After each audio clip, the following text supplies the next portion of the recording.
Welcome to another edition of the Midnight Cable. I'm Giman. And I'm Brandon. In this show, we'll be talking about anime that we have watched recently, both new and old.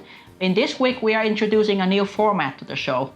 Yeah, we realized that not everyone has time to digest a discussion of two different titles at once. So we decided that from now on, all future videos will be split into two parts where we discuss, the two titles separately.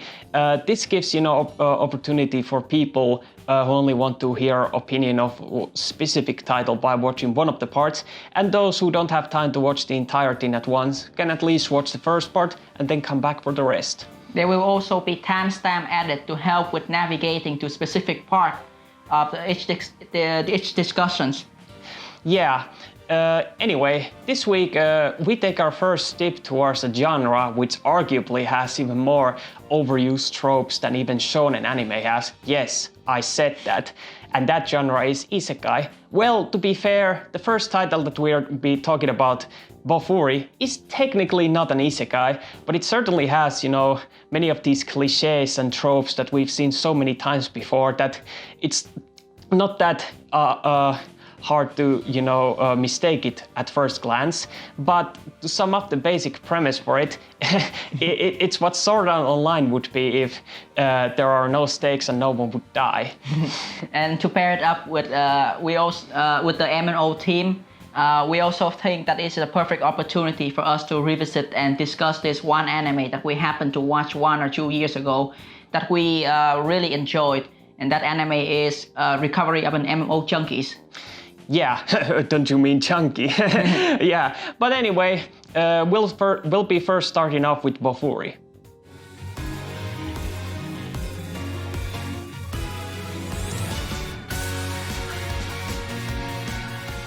BOFURI. I don't want to get hurt, so I'll max out my defense. AKA, I did not get reincarnated into another world, so instead I'll become an overpowered MMO player. AKA, I'm trying to find a gimmick, so I'll try out acting cute like a cute girl who doesn't know any better.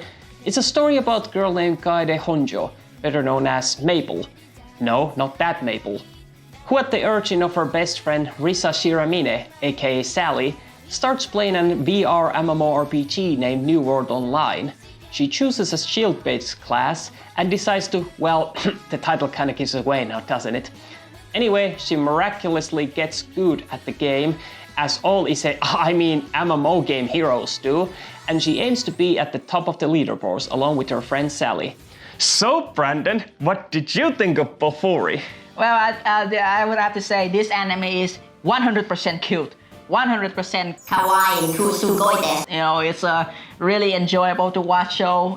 Very high entertainment value.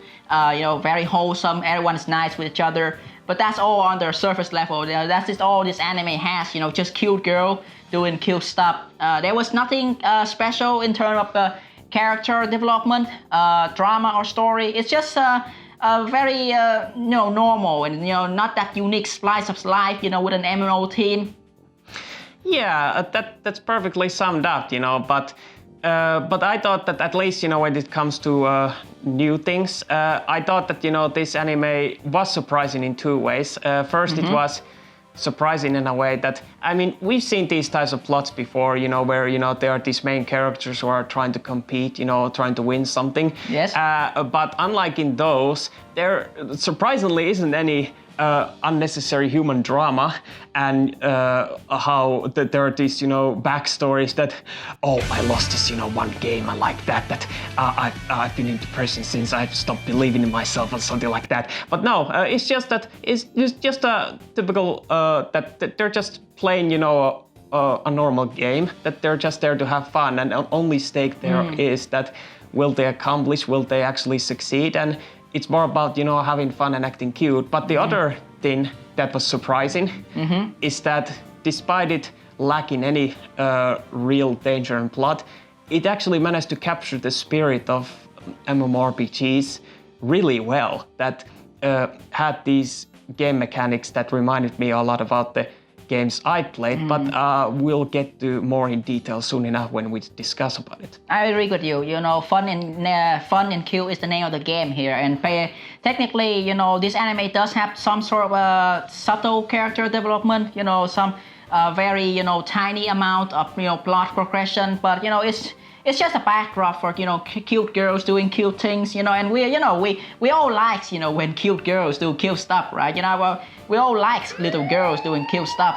So yeah, you probably shouldn't phrase it like that. People might get the wrong idea. So like, I mean, you know, this is the type of anime that I think, you know, a lot of general viewer would enjoy, and for the most part, I think we are thoroughly entertained. There's not much to complain about it. I feel like, you know, however, there is some sort of a losing of the steam going toward to the final episode. I was in love with this anime for the first 8 episodes. The latter 4 just, you know, completely lost its momentum because, you know, we're at that point we have already seen what the anime has to offer. Yeah, it kind of exhausted, you know, of its early charm because it kind of started repeating itself a bit too much. Yeah, and it does suffer from a lot of typical tropes that we have seen so many times before, especially with isekai anime, but we'll get into more detail into that.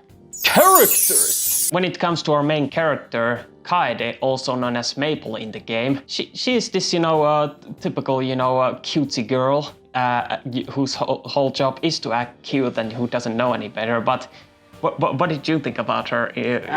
Well, I mean, I like her character design. It's sugoi, it's kawaii, you know, it's, you know, embodiment of, you know, cuteness, you know, and like we all say, you know, cuteness is justice, you know, when you see a cute girl like this, it's make you feel, you know, that, you know, joyful feeling when you see her on the screen, and that's basically what I would sum up, you know, Mabel appearance in this anime. She's just there to be cute. She's just make there for the viewers to, you know, feel good. She has a really, you know, generic personality that, you know, she's just this one, you know, friendly girl who wants to be friend with people and, you know, play the games. Her skill set is also centered around her putting on, you know, so many defense because it's the title and name of the show. Yeah, that title kind of gives away now, doesn't it? Yeah, and you know, most of her character development just center around getting stronger and, you know, just playing the game. So in a sense, there's not much to talk about as a character, you know, in a deep discussion. Well, because this story isn't any deep, you know, yeah, it's just about having fun. Yeah, it's just fun, and you know, I also especially like that, you know, she has this turtle pet because, you know, she's a defender, so she has this giant ass turtle. Yeah, that can fly. What is this, Super Mario Brothers? Yeah, I mean, it was just cute, and you know, I think as a cute character, she did her part well. I also find that, you know, as contrast to her best friend Sally, whose real life name I wouldn't bother to remember. She's a bit different a bit. She's maxed out her agility, making her more agile. But at the same time, she's, you know, really fragile that, you know, that she tries everything in her power to dodge attacks and, you know, strike strong blows. But one hit and, you know, she's down. She doesn't really strike much different to Mabel in terms of personality. She's also, you know, this friendly, you know, want to have fun with friends type of girl. You know, her design is cute as well. Yeah, but she does serve as a contrast to Mabel in a sense that, yeah, she is there to act cute, but at least she's there to comment on the fact that she is, you know, more experienced player, at least what is alluded to early on. You know, there goes Mabel again, because Mabel is this, you know, oh, I have never played this game before, you know, I don't know any better, but I still somehow, you know, get these amazing power-ups without even trying. There are moments in the show that is showcased that she's not hesitate to, you know, do really heinous thing that Mabel wouldn't stand, you know, where she would, you know, kill innocent people. A character, you know, dynamic that, you know, would, you know, opposite to Mabel. But the show doesn't really go deep into it. But it's just a game. I also like the supporting character. Most of them are really memorable because of their design, basically. The one that strike out the most to me is these twins girl, May and Yui, who put all their stat into strength, you know. But also have zero agility like Maple has. Yeah, and I think they, for the most part, they serve the purpose of the story well. They interact well with Mabel and her guildmate. They help with the actual story and how they fight together, you know. Yeah, and I like the fact that despite the fact that they're specialized in this certain type of class with certain type of stats, that while they might be useless on their own, that when they're partying up with someone like Maple and Sally, that their real skills shine. I mean, Maple is kind of like this, you know, huge shield, and Mayu and Yui are these, you know, like two huge hammers. I mean, they're appropriate because these two small little girls swinging their hammers like this. Yeah, and especially I like these girls mostly because of the cute noises that they made. Oh, you mean like? Sugoi! There's also other side character like the samurai girl Kasumi. And then there's this, you know, weird-ass dude with the shield, the smart kids, you know, who might be a boy, who might be a girl, who might be just a trap, I don't know. Then there's this, you know, girl blacksmith. You know, they just round up, you know, the supporting cast really well. You know, they have their unique moment, they are cute and they are wholesome. I also like the fact that the so-called villain, or, you know, I would say in this sense, so-called main antagonist, you know, this Pain, the, you know, top layer of the server. Usually in anime like this, you know, you would expect him to be like, you know, this mustache-twirling villain, you know, someone like that, you know, final boss in Sword Art Online. Here you don't find that. He's just a normal player who's, you know, oh yeah, he's good at the game, he's experienced, but he also at the same time want to, you know, enjoy and, you know, play with people. They're just regular players trying to have fun, and it's not like that they're these arrogant people. That they're just there, and they also have these, you know, really funny quirks like the leader of the, you know, Flame Embers. Who, you know, get really frustrated whenever she loses, and she said, "I'll get you next time. I won't lose next time. I'm so sorry, everyone." Everyone here is wholesome. This is a wholesome anime. This is cute. This is, you know, very, you know, entertainment. Yeah, I agree. Story. So each episode is rather straightforward in terms of plot.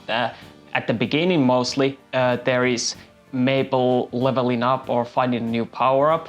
Then there is Maple and the others up to their cute hijinks when they are not adventuring, you know, doing some really cute stuff. And then there is, you know, Maple, Sally, and the others going on an adventure, whether it's trying to conquer a dungeon, and then also cute hijinks there. And then, of course, the one that matters most is probably the player events, you know, where they try to compete against other players, where there's also cute hijinks. Very basic plot structure. Nothing special or unique to talk about. You know, it does get a bit annoying because, you know, they just recycle the same progress over and over again. But it's so cute! I won't give any, you know, criticism toward it because, you know, this is not the anime that you're walking in expecting, you know, this really elaborate plot or story or character drama. Cuteness, you know, overflowing. Yeah, I mean, you could argue that it's kind of a double-edged sword. That while I like the freshness of the fact that there isn't any serious drama, that it's more lighthearted, but at the same time, that's also all there is to it, cute and fun stuff. Yeah. And also, you know, I like the fact that the story just mainly took place in the video game world, almost to give the illusion that it's an isekai. Yeah, I mean, sure, there is, you know, real world in this. I mean, there are just, you know, these regular students at school who have to do their homework like that. But other than that, it doesn't really affect the main plot that takes place inside the game that much. I mean, it's just, you know, trying to have fun in the game like that. Despite that, I would say that, you know, this anime does have a lot of common trope and cliche that I've seen in so many isekai anime, especially this really common, you know, depiction of an isekai protagonist, which Maple is a prime example for it. She just gets overpowered so quickly and so conveniently. There are so many opportunities for her to just gain power up and constantly, you know, rise above, you know, her adversary. That is so ridiculous. You know, it's like there's no stake in it, you know. But she's so cute! Game mechanics! I think the other thing that this show really shines off is with the game mechanics, and that's because it reminds me so much about the single-player RPGs and also MMO games that I played. There are these, you know, stuff randomly found on the map that you can just pick up, or there are these secret locations that you can find, you know, like in that one scene when Maple is falling off a cliff, and then she finds this coin or medal or whatever it was, and she finds it. It kind of reminds me of Guild Wars 2 a lot, which I played a lot. Yeah, I do agree with you. It's in a sense, it's very realistic. How they portray, how the game mechanic work, how you explore and you find these power up. I also like the fact that how the character just gains skills just by repeating doing actions, and that's also very game-like. It reminds me of this Sword Art Online game. How ironic! Ironic this could be, but yeah. I mean, this is New World Online, which is totally not inspired by it. Yeah, but in that game, you also gain skills just by repeating action with certain weapons or getting hit multiple times. It's nothing really that unique or new. I mean, the game mechanics that it has reminds me of this one isekai that is actually one of my personal favorites, which is gonna get an anime soon, probably next year, called So I'm a Spider, So What? I mean, it also has this main character who is a spider, and how she gains, these new power-ups and resistances based on if she gets exposed to, say, certain damage like poison, or if she eats someone. Oh, that reminds me, Maple also gains power-ups by eating, which actually caught me off guard. But it's very cute. Yeah, it's cute. Unlike in that spider isekai, which is really gruesome and like that because she's eating her survival. But I thought that those kinds of mechanics where you can gain new skills resistances by performing a certain action, whether it's just getting hit or eating, I'd really love to see that in an actual game someday. Yeah. Music and animation. We would talk about the opening and endings, but we literally don't have anything to say. I mean, they are so forgettable, so not memorable. It's like these very stock type of images that any anime of this type has, that I literally cannot come up with anything to say about it. I mean, the music isn't good and visuals aren't. I mean, do you have anything to say about it? It's not, really that worth talking about. However, I feel like, the one thing that we can talk about in more detail would be the animation. For the most part, really, really well done. I really like the animation. It's not really the same level as, brand new Animal that we talked about last week. No, obviously not. This is not Trigger. Yeah, but the studio behind this anime, Silver Link, I think they done a really good job. I mean, I've known them from Freight College Prisma. Those series of anime that has really good visuals and animation, especially fight scenes, and how the explosions and how the special effects looks. In the most part, this anime does have the same standard of quality. It's really eyes pleasing to watch.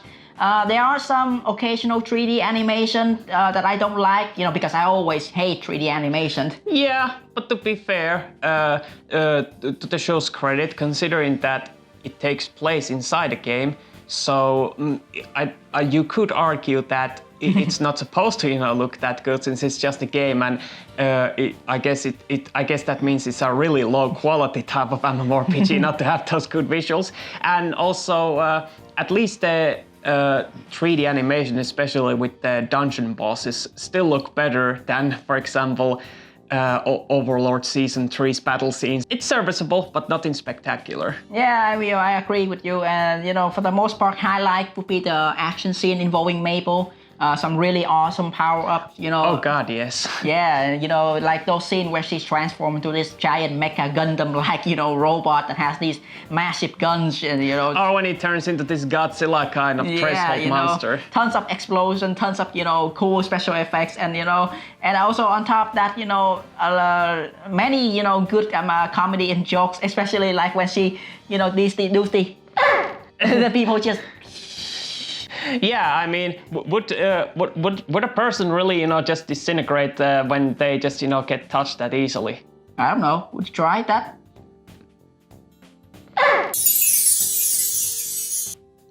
Well, anyway, but going with the, great animation, I think the music also really works because it has this, you know, wholesome, fun feeling to it that while there is the awesome action scenes going on, it never forgets that, you know, it's also being cute and fun, and the music accompanies that perfectly. I agree. Conclusion.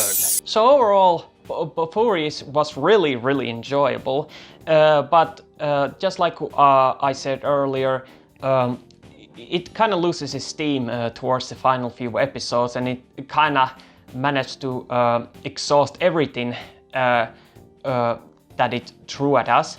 And I kind of find it really hard to imagine that, considering that it was announced that there's going to be season 2 at some point, that what exactly is going to be some new things that it's going to bring to the table. And I do hope to God that it's nothing too serious or like that. Yeah, I mean, I with the sincerity, I would hope that it just stick to the same formula that it has right now, as, you know, contrived and generic, and also at the same time, you know, overused that it sounds. I feel like, you know, it's established that, you know, you can find enjoyment in just the simplest thing of, you know, just watching cute girls doing cute stuff. Oh, don't you know, think deeper about that. I mean, yeah, but anyway, like I said, I would like say it, you know, like, you know, I just hope that there is no random unnecessary drama, like, oh my God, you know, there's one family member, you know, who's, you know, suddenly an evil person, you know, hiding somewhere. I lost to my mother to terminal illness because she couldn't play the game for a long time. Or like, you know, some random ass villain who has, you know, world destroying plot somehow just suddenly appear, like, you know, for example, when in Gundam Build Fighter, this one, you know, main girl suddenly, you know, became an evil character because he was under brainwash or something. Or that sounds ridiculous. Or you know, Yu-Gi-Oh's where they duel for the fate of the world. I don't want to see all that crap. You know, neither do I want to see Beyblade. Yeah, like I want to see this show just stick to its core. You know, a cute show, wholesome, fun, and, you know, especially, you know, with I expect a lot more cute girls doing cute stuff. Maybe add more cute girls to the table, you know, make sure that they are legal, nothing bad.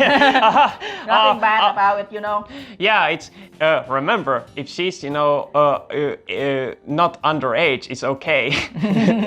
So you cannot tell sometimes with these characters, they can be like 1,000 years old dragon monster or something. But anyway, I digress. But at least when it comes to, you know, to season 2, we'll probably still be talking about it, but we do sincerely hope that it does exceed our really low expectations. But hey, this anime surprised us in the first place, so who knows? Maybe season 2 will make things even cuter. Yeah, it was enjoyable watch, and I would say, you know, if you want to watch it, give it a watch. But that's it for this part of the show. We will have a commercial break. When we return, we will be talking about recovery of an MMO Junkie. So we'll see you soon.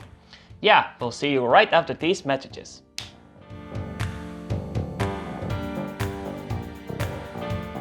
Thank you for watching part 1 of our discussion. If you're interested of the other anime we talked about, please click the link for part 2, which also includes our recommendations. I'm Giman, and I'll see you soon enough.